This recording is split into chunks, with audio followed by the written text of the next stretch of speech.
আমরা এখানে না খেয়ে রইছি চিল্লাচিল্লি করতেছে সবকিছু আমাদের আমরা খাবো আমি ভালো রেস্টুরেন্ট আপনি খাবো আসেন আসেন আসেন গাড়ির সাইড ভাই কোনো আন্দোলনই যৌক্তিক না। জনগণের সাধারণ জনগণের কষ্ট।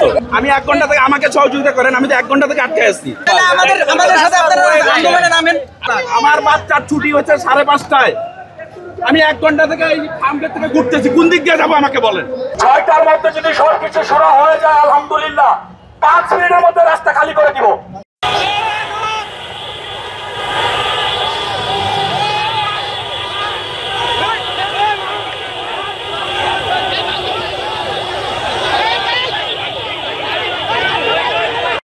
আমি 1 ঘন্টা থেকে আটকানো, কোন দিক দিয়ে যাবো আমাকে বলেন। আমি কোন দিক দিয়ে যাবো বলেন। আমার বাচ্চার ছুটি হচ্ছে 5:30টায়। আমি 1 ঘন্টা থেকে এই ফার্মগেট থেকে ঘুরতেছি, কোন দিক দিয়ে যাবো আমাকে বলেন। আপনারা সকাল থেকে বসে আছি এখানে, আপনি 1 ঘন্টা কথা বলছেন।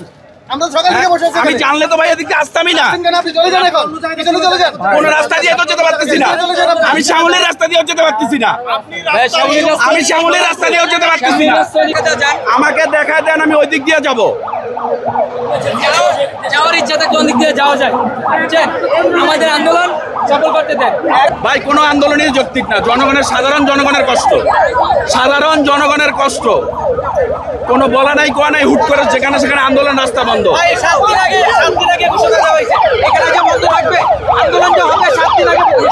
শুনি নাই, ওনার সাথে তর্কে চাইতে চাই না ভাই, আমরা ফেলে যান। ওনার সাথে তর্কে চাইতে চাই না ভাই। আমাদের সাথে আপনারা আন্দোলনে নামেন। আজকে দিনটা আমাদের সমাধান ভাই। একটু কষ্ট বললে পরে নিরাশা পাবে, ঘুরাই দেন। আমরা এখানে না খেয়ে রইছি চিল্লাচিল্লি করতেছে সবকিছু আমাদের আমরা খাবো আমি ভালো রেস্টুরেন্ট আপনি খাবো আসেন আসেন আসেন গাড়ির সাইড গাড়ি সাইড করেন, খাওয়া মাত্র গাড়ি কেউ গাড়ি ধরবে না ভাই। চূড়ান্ত বাস্তবায়ন আছে 57% ট্যাক্স। এখন একটা মোবাইল কিনতে গেলে আমাদের 30,000 টাকা মোবাইল কিনতে গেলে তার ভ্যাট দিতে হবে আমাকে 7 থেকে 8,000 টাকা। এটা একটা সাধারণ মানুষের মধ্যে সম্ভব না, আমার পক্ষে সম্ভব না। আমি একটা ব্যবসায়ী, আমি একটা মাল আনবো, আগে তার থেকে অনুমতি নিতে হবে। এটা কেন? আমি তো ট্যাক্স দিয়ে আনতেছি, যাতে মালটা আনতেছি ট্যাক্স দিয়ে আনতেছি না, এই জন্য এটা কেন? তার এক কথায় তার ক্ষেত্রে পারমিশন নিতে হবে আমার। এটা কেন? এটা কোন যুক্তিতে লেখা আছে? কোন বাংলাদেশে কোন দেশে লেখা আছে? কোনো কান্ট্রিতে তো নাই এই সিস্টেমটা। আমাদের কিছু সিন্ডিকেট আছে, যেমন তৈয়ব যে বিআরটিসি চেয়ারম্যান, উনি আছে, উনি আছেন আরও পাশে ইনফিনিক্স, আরও বিভিন্ন আলাদা ব্র্যান্ডগুলো আছে। তারা আমাদের এই ব্যবসাটা বন্ধ করার জন্য চাচ্ছে। একটা আইফোন আমরা কিনে আনি, বাইরে থেকে কিনে আনি, আমরা ডলার মাধ্যমে ভ্যাট দিয়ে তো আনি, ডলারটা কনভার্ট করে ভ্যাট দিয়ে আনি আমরা সরকার থেকে। যখন নেই টাকাটা আমরা ভ্যাট দিই না, সে এখন এটা বন্ধ করে চাচ্ছে তার লাভের জন্য, সম্পূর্ণ তার লাভের জন্য। একটু হলেও করবে, আমরা চেষ্টা করছি। যারা রোগী আছে, অসুস্থ আছে, বয়স্ক যারা আছে, তাদেরকে আমরা ছেড়ে দেওয়ার চেষ্টা করছি।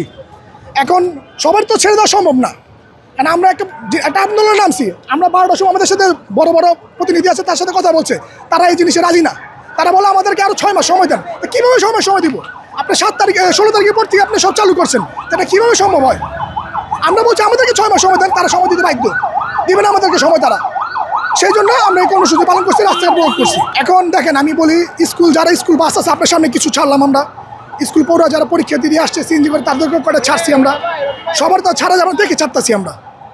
তারপরে আপনি যে স্কুল বললেন চাকরিজীবী, তাদেরকে একটু ঘুরে যেতে হবে, কিছু করেন না। রাস্তাতে আছে, একভাবে না একভাবে তার 300 ফিট দিয়ে যেতে পারবে, দিয়ে এয়ারপোর্ট দিয়ে যেতে পারবে, যাওয়া তো আছেই। ইসিবি দিয়ে যাওয়া যাবে, যাওয়ার তো কোনো রাস্তা বন্ধ না, খালি এক রাস্তা বন্ধ হলেও হবে না তো, ওই রাস্তা তো খোলা আছে ওনাদের জন্য। একটু সবাই দেখতে হবে এই বিষয়ে। এখন যদি দাবি না মানা পর্যন্ত আমরা মানবো, 6টা পর্যন্ত তারা সময় দিচ্ছে আমাদের সাথে, তারা কথা বলবে, আলোচনা করবে, তারপরে আমাদের তারা ডিসিশন দিবে। ডিসিশনে যদি দাবি মানে নেয়, তাহলে আমরা রাজপথ ছেড়ে দিব। আর যদি দাবি দাবা না মানে, তা আমরা রাজপথ থাকবো, আগামীকালও চলবে, ভবিষ্যতেও চলবে। 6টার মধ্যে যদি সবকিছু শুরু হয়ে যায় আলহামদুলিল্লাহ 5 মিনিটের মধ্যে রাস্তা খালি করে দিব।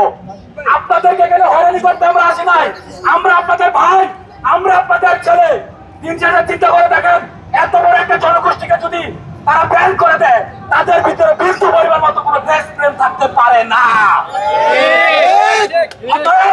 আমাদের সাথে বসেন, 6টায় আপনারা তা জানানোর কথা। 6টায় যদি আমাদের রায় আমাদের পক্ষে না আসে, এটা যদি আরো 1 মাস আন্দোলন করা লাগে, আমরা 1 মাস আন্দোলন করবো ইনশাআল্লাহ।